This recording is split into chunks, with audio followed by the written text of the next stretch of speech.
성도 여러분 안녕하셨습니까? 오늘 찬양은 특별히 더 박진감이 있고 활력이 넘치는 것 같고 또 가슴을 더 뛰게 하고 그렇습니다. 왜 그럴까 제가 원인을 좀 생각해 보니까 우리 배홍균 집사님이 찬양팀에 이렇게 찬양대에 함께 하셔서 오늘 특별히 찬양이 더 이렇게 활력이 있는 것 같아요. 배홍균 집사님 손 한번 들어보십시오. 어디 계십니까? 아, 여기 계시군요. 예, 감사합니다. 우리 함께 또 찬양 때 이렇게 열심히 헌신해 주시고 또 피아노 반주부터 시작해서 연습할 때부터 열심히 참여해 주신 우리 모든 찬양 대원들께 감사를 드립니다.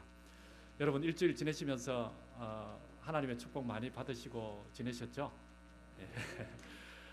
우리가 정말 태어나서 평생을 살면서 참 많은 사람들을 만납니다. 그렇죠? 오늘도 이렇게 좀 새로운 분들도 제가 좀 만나고 우리 윤 장로님 또 로즈미도 교회에서 이렇게 오셨고 이렇게 많은 분들을 만나는데 우리가 살면서 참 수많은 사람들을 이렇게 만납니다.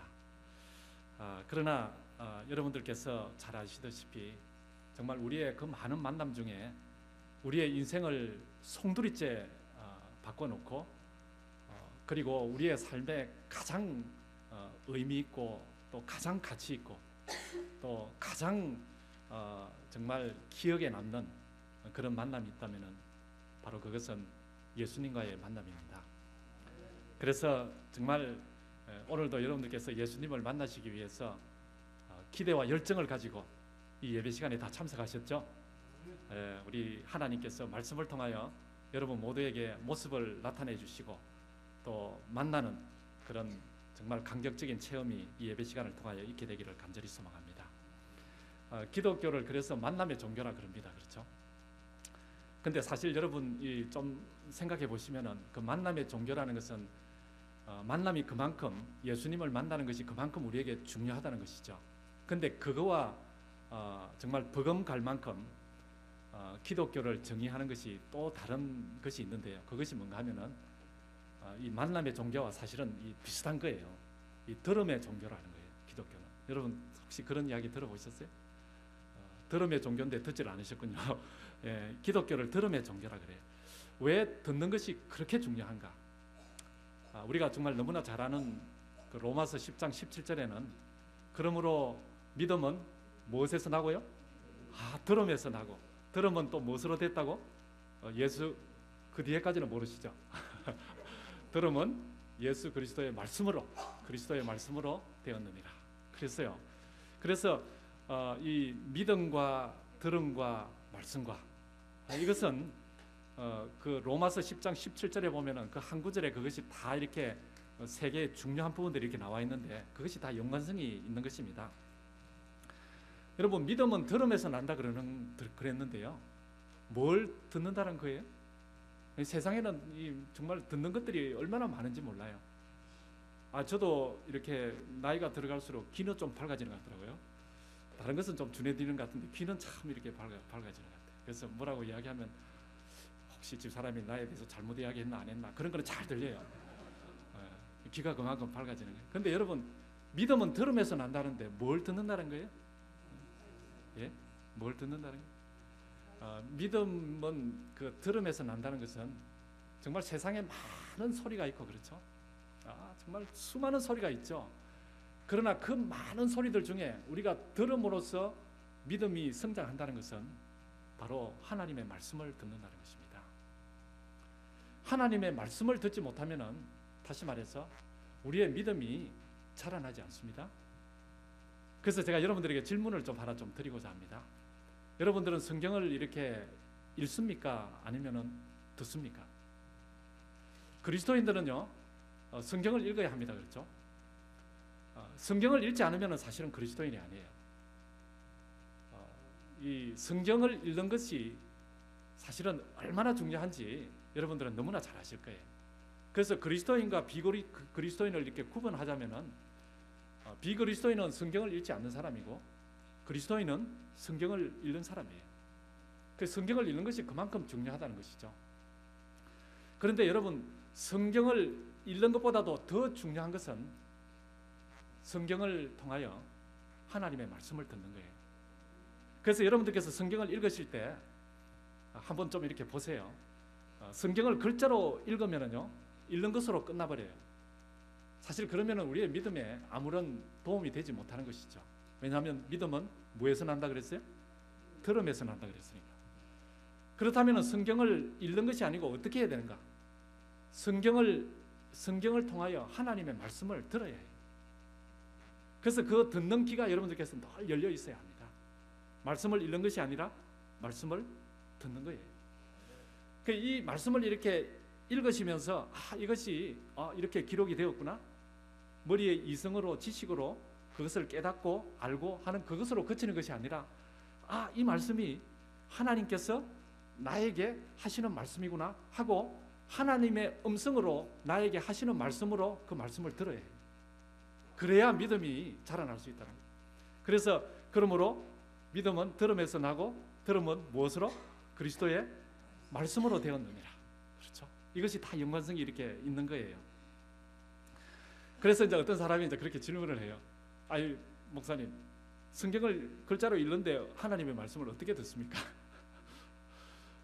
너무 곤란한 질문은 저한테 하지 마십시오.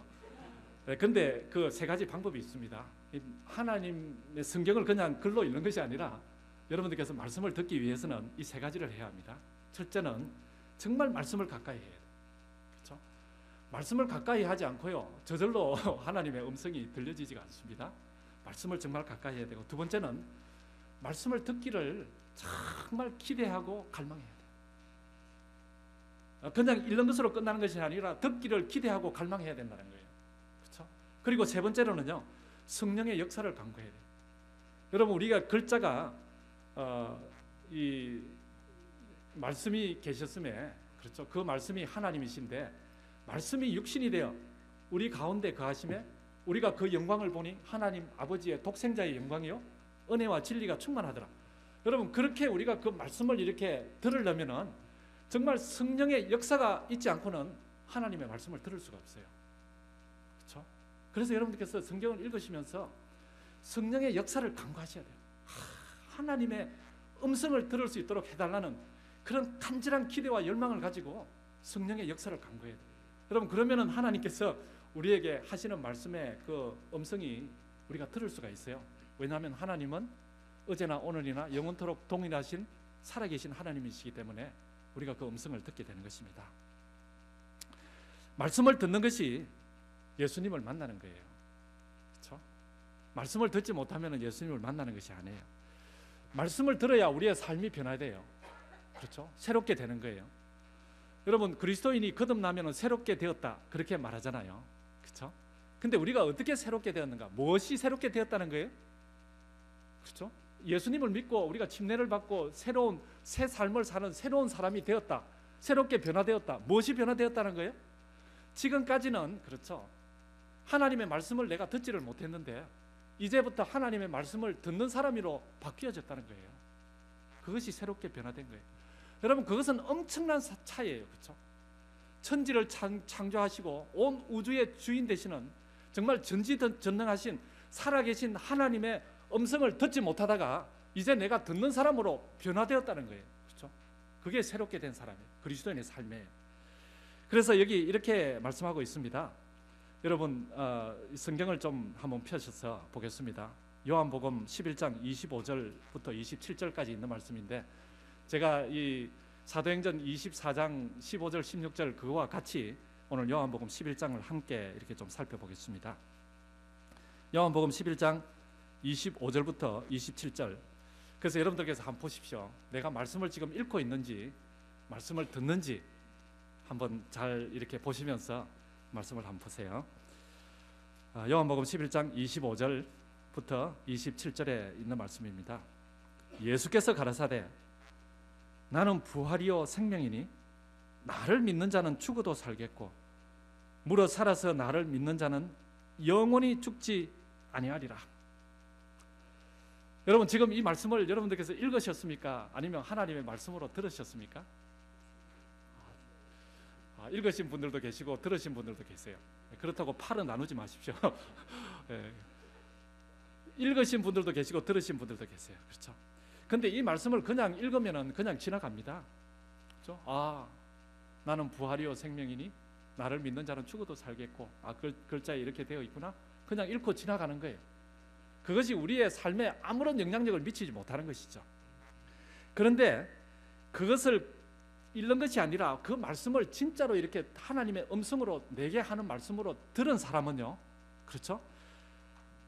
나는 부활이요 생명이니 나를 믿는 자는 죽어도 살겠고 무릇 살아서 나를 믿는 자는 영원히 죽지 아니하리라. 이게 그냥 읽는 것으로 지나가는 것이 아니라 하나님께서 우리에게 심령을 통하여 하시는 그 말씀으로 우리가 들을 때요, 그렇죠? 그것이 나의 말씀이 되는 거예요. 그럴 때 우리가 어떻게 대답해요? 여기 내가 이것을 믿느냐? 정말 이것이 나에게 2000년 전에 마르다에게 예수님께서 하신 그 말씀이 오늘날, 그렇죠? 2011년도를 살아가는 오늘날 우리에게 직접 예수님께서 하시는 말씀으로 내가 들을 수 있어야 된다는 것이죠. 내가 이것을 믿느냐? 그래서 말씀을 읽은 사람이 아니라 들은 사람이면 어떻게 대답할까요? 27절 가로되 주여 그러하여다. 여러분 27절 우리 한 목소리로 같이 좀 읽겠습니다. 시작. 가로되 주여 그러하여다. 주는 그리스도시요 세상에 오시는 하나님의 아들이신 줄 내가 믿나이다. 여러분 이 말씀은요, 그냥 마르다가 했는 그 이야기로 읽고 지나가서는 되지 않은 말씀이에요. 우리가 말씀을 들었으니까 그렇죠. 내가 마르다가 되어서 지금 이 말씀을 통하여 내가 하나님 앞에 나의 신앙을 그렇게 고백하는 거예요. 그렇죠? 주여 그러합니다. 주는 그리스도시요 세상에 오시는 하나님의 아들이신 줄 내가 믿나이다. 그 세상에 오시는 하나님은 어떤 하나님일까요? 예? 세상에 오시는 하나님은 어떤 하나님이에요? 바로 우리 구주 예수 그리스도의 재림을 우리가 기다리는 거예요. 그렇죠? 그것을 내가 믿는다는 거예요. 여러분 우리가 신령과 진정으로 예배를 드린다 그럽니다. 그렇죠? 기도할 때도 우리가 그렇게 많이 하잖아요. 하나님, 제가 오늘 신령과 진정으로 예배 드릴 수 있도록 해주십시오. 신령과 진정으로 예배를 드리는 이유가 뭘까요? 신령과 진정으로 예배를 드리는 이유는 하나님의 말씀을 귀로 듣기 위해서요. 그렇죠? 마음으로 듣기 위해서요. 그렇게 해서 우리가 신령과 진정으로 예배를 드리는 거예요. 정말 저는 이 마르다의 고백이 저와 여러분들의 고백이 되시기를 간절히 소망합니다. 이 마르다가 믿나이다 그렇게 한대요. 그렇게 하고 나서 28절에 보시면은 이 말을 하고, 그렇죠? 이 말을 하고 돌아갔어. 이 말을 하고 돌아갔어. 28절은 그렇게 이어지고 있습니다. 그래서 가가지고 마리아에게 예수님이 찾는다고 그렇게 이제 전했어요. 이 말을 하고 내가 믿나이다 하고 돌아갔어. 이것은요 예수님께 순종하는 것을 말합니다. 여러분 우리가요 하나님의 말씀을 들으면은 우리의 믿음이 자라납니다. 그렇죠? 그리고 믿음이 자라나면은 내가 믿음을 가지면은요 어떻게 되는가 하면은 믿음을 고백하고 예수님의 말씀에 순종하게 되는 거예요. 그래서 이게 영적 원리예요, 여러분. 첫 번째 뭐라고요? 말씀을 들어야 하고, 둘째는 그 말씀을 믿어야 하고, 세 번째는 그 믿음 말씀을 순종해야 되는 거예요. 이것이 영적 원리예요. 그렇죠? 말씀을 듣고 믿고 순종하고. 이렇게 되면은 여러분 우리의 신앙이 이렇게 날로 자라나가지 않을까요? 왜 나는 믿음이 그렇게 성장하지 않는가? 왜 믿음이 그렇게 자라지 않은가? 그렇게 불평하시는 분들도 계시고, 참 제가 어떤 분을 집에 방문했다가 한국에는 요즘 원불교인들이 많대요. 그래서 원불교인, 갑자기 왜 원불교인, 불교 사람들이 천주교로 아니 기독교로 많이 개종을 했나? 왜 원불교인들이 그렇게 많지? 그렇게 생각했는데 그 원불교인이 뭔가 하면은 원망 많이 하고 불평하고 교만한 사람들이 꽤 많더라고요. 그것도 그렇구나. 참 우리가 이렇게 불평이 많습니다. 그렇죠? 그런데 하나님의 말씀을 정말 듣고 그리고 믿고 순종하게 되면은 우리가 불평하지 않고 하나님 말씀을 따를 수 있는 것이죠. 나는 부활이요 생명이니 나를 믿는 자는 죽어도 살겠고. 여러분 이것을 믿습니까? 정말 예수님을 믿는 자는 죽어도 삽니까? 여러분, 내 신앙이 어떤 때는 이렇게 보실 때, 와, 나의 신앙은 왜 이렇게 죽은 신앙일까? 내가 왜 이렇게 신앙에 맥이 없을까? 나는 정말 이 도저히 불가능할까? 왜 이렇게 회의감이 자꾸 들고, 그렇죠? 무력감이 들고, 모든 것이 정말 의욕을 잃어버리고, 왜 그럴까? 왜 나에게는 정말 신앙에 뜨거움이 없을까? 왜 나도 이렇게 다른 사람처럼 살아있는 그런 신앙을 할 수가 없을까? 여러분, 고민되십니까? 나는 부활이요 생명이니 나를 믿는 자는, 그렇죠, 정말 신앙적으로 죽어있는 그런 상태가 되었을지라도 죽어도 살겠고, 여러분, 이 말씀을 믿게 되시기를 간절히 소망합니다. 예수님의 말씀을 듣고 믿을 때요, 우리의 신앙은 살아납니다. 그렇죠? 지금 그것을 말씀하고 있는 거 아니에요? 나는 부활이라. 여러분, 세상에 어떤 사람이요 나는 부활이요 생명이다 그렇게 말할 수 있겠어요? 누가 그렇게 말할 수 있겠어요? 내가 만약에 나는 부활이요 생명이니 나를 믿으라 그러면 여러분들께서 저를 어떻게 생각하겠어요? 아무리 여기 뭐 훌륭한, 그렇죠, 세계적인 그런 세계 사람들이 존경하는 뭐 빌리 그레함 목사님 같은 그런 분이 이게 오셨다 할지라도 나는 부활이요 생명이니 나를 믿으시오 그러면 여러분, 저 사람이 어떻게 됐나 그렇게 생각하시겠죠. 그렇죠? 어떤 종교가 그렇죠? 나는 부활이요 생명이요 그렇게 이야기할 수 있겠어요? 오직 예수님만이 하실 수 있는 거예요. 왜냐하면 예수님께서 부활, 그것은 나는 부활이요 이렇게 말씀하실 수 있는 것은 직접 부활하신 분이, 그렇죠, 그리고 부활시킬 수 있는 능력이 있으신 분이라야 그 말씀을 하실 수 있는 거예요. 내가 생명이라고 하는 것은요, 생명을 주실 수 있는 분, 그렇죠, 생명의 주체 되시는 분이라야 하실 수 있는 말씀이에요. 근데 예수님은 그 말씀을 하셨어요. 내가 부활이요 생명이라. 여러분, 선다싱이라고 잘 아시죠? 많이 들어보셨을 거예요. 그 인도의 유명한 선교사잖아요. 이 선다싱이 참 히말라야 그 산맥을 이렇게 넘어가면서 많은 사람들 이렇게 전도하기 위해서 인도의 그 선교사로 정말 평생을 이렇게 바친 사람인데, 이 선다싱이 이제 조금 이렇게 사람들 입에 이제 유명해지고 입에 이제 이름이 이제 오르내리고 해서 영국 그 대학에서 초청을 했어요. 초청을 해서 이 대학을 이렇게 다니면서 특별 강연을 하는 그 강사로 초청을 받았어요. 근데 이제 강연을 이렇게 이제 하고 나서 어떤 사람들이 이제 이렇게 질문을 합니다. 당신은 원래 힌두 교인이었는데 어떻게 그리스도인이 이렇게 됐습니까? 도대체 힌두교하고 그리스도하고 다른 점이 뭡니까? 당신이 뭘 발견했기 때문에 힌두교에서 그리스도교로 바꿨습니까? 아니, 그렇게 질문을 하는데 은근히 이렇게 좀 조소하는 듯이 사람들이 이렇게 질문을 했어요. 그때 정말 조용하지만은 단호하게 정말 확신에 찼어 선다싱이 어떻게 이야기했는가 하니까, 내가 발견한 것은 예수 그리스도입니다. 그 영국 사람들이 그걸 들었으니 뭐 별로 특별한 그게 있었겠어요? 아니, 그걸 누가 모르느냐고. 아니, 그리스도인이 됐으면 당연히 예수 그리스도를 믿는 게 그리스도인인데 그거 말고 좀 뭐 특별한 거 발견한 게 없느냐고. 좀 특별한 거 발견했는 거 좀 이야기해달라고. 나는 예수 그리스도의 부활을 발견하고 부활의 신앙을, 소망을 가지고 부활 신앙을 내가 삽니다. 그렇게 이야기했습니다. 여러분, 우리 신앙이요, 정말 지금 예수님께서 나는 부활이요 생명이다 이 말씀을 한 것은 어디에서 여러분 이 말씀을 하신 줄 아시죠? 요한복음 11장은 그 앞에 보시면은 이 베다니에 있는 그 나사로의 죽음 앞에서 예수님께서 나는 부활이요 생명이다, 물론 나를 믿는 자는 죽어도 살겠고, 그 말씀을 하신 게 그 시체 앞에서, 정말 시신 앞에서 그 말씀을 하셨어요. 그렇죠? 근데 여러분, 그 나사로가 죽은 지 얼마나 됐을까요? 나흘이 되었어요. 나흘이. 이 나흘이 되었다는 것을 왜 성경에서 그렇게 표현했을까요? 나흘이 되었다면 죽은 것이 어떻게 죽었다는 거예요? 완전히 죽었다는 것이죠. 아마 그 중동 지역의 날씨로 보면은 벌써 시신이 썩어지는 냄새나는 그런 완전히 죽은 거예요. 완전히. 그렇죠. 요즘 뭐 죽었다가 살아났다는 사람들도 많이 있는데 사실 나흘이 되었다면 완전히 죽었다는 거예요.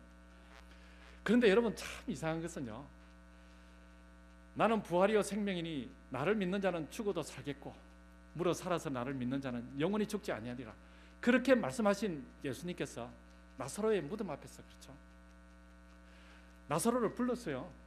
나사로야 나오너라.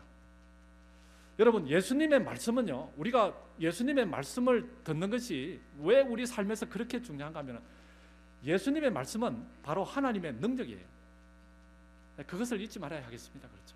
예수님의 말씀은 뭐라고요? 하나님의 능력이에요. 그렇죠? 그분의 말씀이. 그래서 그 말씀을 듣는 사람이 하나님의 능력을 정말 우리 삶에서 나타내고 신앙생활, 산신학을 할 수 있는 거예요. 근데 예수님께서 나사로야 나오라 그랬을 때, 여러분, 나사로는 며칠 되었다고요? 죽은 지가? 나흘이 되었어요. 나흘은 며칠이라는 거예요? 사흘, 나흘. 그렇죠. 사일이 됐다는 거예요. 사일. 하루, 이틀, 사흘, 나흘. 그렇죠. 사일이 되었던 사일.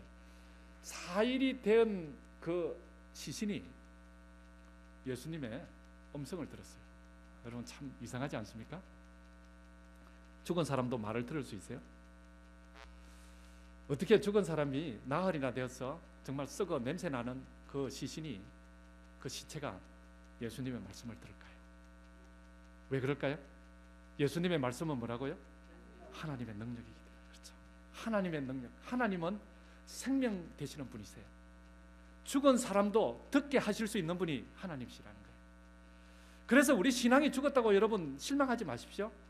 하나님의 말씀만 들으면요, 신앙이 되살아납니다. 그렇죠? 그래서 하나님 말씀 듣기를 우리가 간구해야 되는 거예요. 나사로가 그 이야기를 들었어요. 그래서 어떤 성경 주석학자는 그렇게 주석했다 그러잖아요. 그때 만약 예수님께서 나사로야 일어나라 그렇게 하지 않고 죽은 자들아 일어나라 그랬다면은, 그 이름을 뺐더라면은 죽었던 사람들이 수십억이나 되는 사람들이 다 일어났을 것이라고. 왜냐하면 그것은 예수님의 말씀은 하나님의 능력이 되기 때문에 그렇습니다. 나사로는 그 말을 듣고 살아났어요. 여러분, 능력 있는 그리스도인의 삶을 살려면은 우리가 부활의 신앙을 살아야 합니다. 여러분들은 부활을 믿으시는지요? 제가 서너 집을 이렇게 이번 주에 방문을 하면서 사람들과 이제 이렇게 이야기를 이렇게 나누는데, 이 사람들이 참 요즘은 이 시대가 시대인 만큼 그렇죠. 목사님, 이제 지금 마지막에 가까운 것으로 이렇게 느껴진다고, 정말 피부로 느낀다고. 우리 캘리포니아 지역도 어떻게 되겠냐고. 제가 조금 알았으면 좀 이야기해 줬으면 좋겠는데 참 잘 몰라가지고 제가 말을 잘 못했어요. 지질 학자들이 어떻게 이야기하고 지금 굉장히 많이 이야기하잖아요. 우리 이 지역에 LA까지 물에 다 잠길 것이라 그러고, 완전히 그냥 지도에서도 사라져 버릴 것이라 그러고, 그럴 때 되면은 나는 어디 가 있을지 모르겠습니다. 하여튼 이렇게 이제 이야기는 하는데, 하나님의 말씀을 이렇게 이야기하면은요, 우리가 그러면은 어떠한 사람이 되어야 될까? 우리가 믿음의 사람이 되어야 되는데, 목사님께서 설교하시는 거를 제가 한 8, 90%는 믿겠는데 100%는 다 못 믿겠다는 거예요. 그래서 제가 이제 속으로, 하나님 죄송합니다. 제가 얼마나 잘 못했으면 100% 다 믿게 못해서 정말 죄송합니다. 제가 그랬는데 믿지 못하는 사람들이 너무 많아요. 그렇죠? 어떤 사람은 하나님께서 천지 창조하시는 그것을 못 믿겠다는 거예요. 예수님께서 동정녀 마리아에게 태어난 것을 못 믿겠다는 거예요. 물 위로 걷고 죽은 사람을 살리고 하는 그 예수님께서 행하신 그 기적을 못 믿겠다는 거예요. 부활을 도대체 믿을 수가 없다는 거예요. 여러분, 예수님께서 죽은 나사로를 살리신 것은요, 나사로를 부활시킨 것이 아니에요. 그렇죠? 부활이 어떻게 될 것인지를 보여주신 것이지. 그렇죠? 그 예로 보여주신 것이지, 그것이 실제로 부활은 아니에요. 만약에 부활했다면 나사로가 어떻게 됐을까요? 지금까지 죽지 않고 살아 있어야죠. 그렇죠? 죽어도 살겠고 그랬는데, 근데 예수님께서 부활이 어떤 것인가를 보여주시기 위해서 그냥 소생을 시킨 거예요. 나사로는. 그렇잖아요? 그런데 여러분, 이런 것을 믿지 못하는 사람이 너무 많다는 거예요. 정말 믿었으면 좋겠는데. 여러분, 하나님의 말씀을 100% 믿게 되시길 바랍니다. 이 믿는 것이 얼마나 큰 기적인지 몰라요. 말씀을 듣는 사람은요, 하나님의 말씀을 믿는 사람이에요. 그래서 우리가 하나님의 말씀을 매일 들어야 돼요. 여러분, 우리가 하나님의 말씀을 듣는 것이 영의 양식을 먹는 거예요. 그렇죠? 하나님의 음성을 우리가 매일 들어야 돼요. 그래야 우리가 산 신앙을 할 수 있는 거예요. 하나님의 말씀을 듣지 못하면은요, 여러분 한번 보세요. 한번 실험해 보세요. 금방 나타납니다. 내 생각이 평안하지 못하고요, 정말 어떤 절망감에 빠질 때가 있고요. 내가 지금 가고 있는 길이 올바른지 아닌지 그냥 이렇게 정말 우왕좌왕해지고요. 정말 하나님으로 향한 내 시선이 이렇게 어느새 세상으로 이렇게 향해버리고요. 하나님의 말씀을 듣지 못하면 우리가 그렇게 돼요. 그렇죠? 그래서 우리가 말씀을 들어야 돼요. 말씀을 듣는 자가 복이 있다. 계시록 1장 3절에 그렇게 말씀하고 있습니다. 제가 이렇게 보니까 그래서 세상에서 제일 불쌍한 사람이 어떤 사람인가 하면요, 하나님의 말씀을 듣지 못하는 사람. 그 사람이 최고로 불쌍한 사람. 예수님이 나는 부활이요 생명이라 그랬는데 그렇죠. 그 말씀을 듣지 못하는 거예요. 여러분, 우리가 부활을 사실 믿지 못하면은 우리의 믿는 모든 것은 다 헛것이에요. 사실 저는 사도신경을 믿지 않습니다. 근데 아마 여기 옛날에 이제 사도신경을 신앙 고백으로 많이 이렇게 외우신 분들이 계실지 모르겠습니다. 저도 사실 뭐 좀 그랬으니까요. 왜 사도신경을 제가 신앙 고백으로 하지 않는가 하면은 우선 그것은 성경에 있는 내용이 아니고요. 두 번째는 진짜 사도들이 기록한 내용이 아니기 때문에 저는 그것을 사실 믿지는 않습니다. 그러나 그것을 신앙 고백으로 하는 것에 대해서 제가 거부 반응을 제가 보이지는 않습니다. 그 사도신경의 마지막 부분에 보면은요, 어떻게 되어 있는가 하면은 몸이 다시 사는 것과 그다음에 뭐예요? 영원히 사는 것을 내가 믿나이다. 지금 말씀하시는 분은 옛날에 많이 하시는 것 같은데 몸이 다시 사는 것과 영원히 사는 것을 내가 믿나이다. 그 사도신경 마지막 신앙 고백 부분이에요. 그런데 이게 원래 그 325년 니케아 종교 회의에서 그 사도신경이 채택되었을 때 그때 문구는 어떻는가 하면요, 이렇게 되어 있어요. 육신의 부활을 믿으며 영원한 삶을 믿나이다. 육신의 부활을 믿으며 영원한 삶을 믿나이다. 여러분들께서 예수님께서 재림하실 때 부활의 몸을 잃고 영광 중에 부활하실 때요, 그때 어떻게 부활하실까요? 고린도전서 15장에는 썩을 몸이 썩지 아니할 몸으로 이렇게 살아난다 그랬어요. 그렇죠? 그 몸이라는 말은 없어요. 썩을 것이 썩지 않을 것으로 이렇게 살아난다. 그게 우리 몸이라고 생각하고 있어요. 그렇다면은 여러분, 여기에 그 성경을 근거로 해서 몸이 다시 사는 것과 영원히 사는 것을 믿습니다. 사도신경에 그렇게 고백했을까요? 아닙니다. 이것이 처음 채택이 이렇게 됐을 때는요, 영혼은 죽지 않고 불멸하기 때문에, 그렇죠, 부활할 필요가 없어요. 이게 제가 우리 교회 교리를 말씀드리는 게 아니에요. 이제 그 사도신경을 제가 말씀드리는 게, 영혼이 죽지 않으니까, 그렇죠, 부활할 필요가 없어요. 안 죽었는데 왜 부활해야 되겠어요? 영혼은 계속 살아있기 때문에 여기 지금 문구가 어떻게 되는가 하면은 몸이 다시 사는 것과 영혼이 사는 것을 믿습니다. 몸이 그때 다시 산다는 거예요. 영혼은 살아있지만. 여러분, 우리의 부활이요, 한번 생각해 보세요. 영혼이 없는 몸이 부활한 그 모습이 어떤 것인지 한번 상상해 보십시오. 우리가 부활하는 것은요, 우리의 전 인격적으로 부활하는 거예요. 영혼이 따로 부활하고 영혼이 따로 살아있고 몸이 다시 따로 부활하고 그런 것이 아니에요. 성경은 분명히 이렇게 말씀하고 있어요. 요한복음 5장 29절에 보면은요, 선한 일을 행한 자는 무슨 부활로요? 생명의 부활로. 악한 일을 행한 자는 심판의 부활로 나오리라. 그렇죠? 이 부활은요, 선한 일, 여러분, 선한 일이 뭐예요? 선한 일이 뭐예요? 선한 일이 뭘까요? 선한 일이라는 것은요, 하나님을 믿고 순종하는 삶이에요. 그렇죠? 그게 선한 일이에요. 그러면은 악한 일은 뭘까요? 반대로 이야기하면 하나님을 믿지 않고 불순종하는 삶을 사는 것이 악한 일이에요. 그렇죠? 그러니까 선한 일을 행한 사람은 생명의 부활로 나오고 악한 일을 한 사람은 심판의 부활로 나온다 그랬어요. 그렇죠? 여기 생명의 부활이라는 것은요, 전 인격적인 그런 부활을 말씀하는 거예요. 그렇죠? 생명의 부활이니까. 몸만 부활한 것일까요? 아니죠. 전 인격적인 부활이죠. 그래서 성경은 분명히 그렇게 말씀하고 있습니다. 그래서 우리가 정말 이 부활하는 것이요, 사도행전 24장 15절 16절 오늘 우리 집사님께서 읽으신 그 성경절에는 어떻게 되어 있는가 하면은 저희의 기다리는 바 이 모든 사람이 우리가 다 기다리죠. 저희의 기다리는 바, 이 저희는 재림을 소망하는 재림 성도를 이야기하는 거예요. 저희의 기다리는 바 하나님께 향한 소망을 나도 가졌으니 그 하나님께로 향한 그 소망이 무엇인지를 뒤에 설명하고 있는데 곧 그것이 의인과 악인의 부활이 있으리라 함이라 그랬어요. 의인과 악인의 부활이 있으리라. 이 바울은 요한은 생명의 부활과 심판의 부활이라고 이야기했지만은 바울은 여기에서 무슨 부활요? 의인의 부활과 악인의 부활이라고 했어요.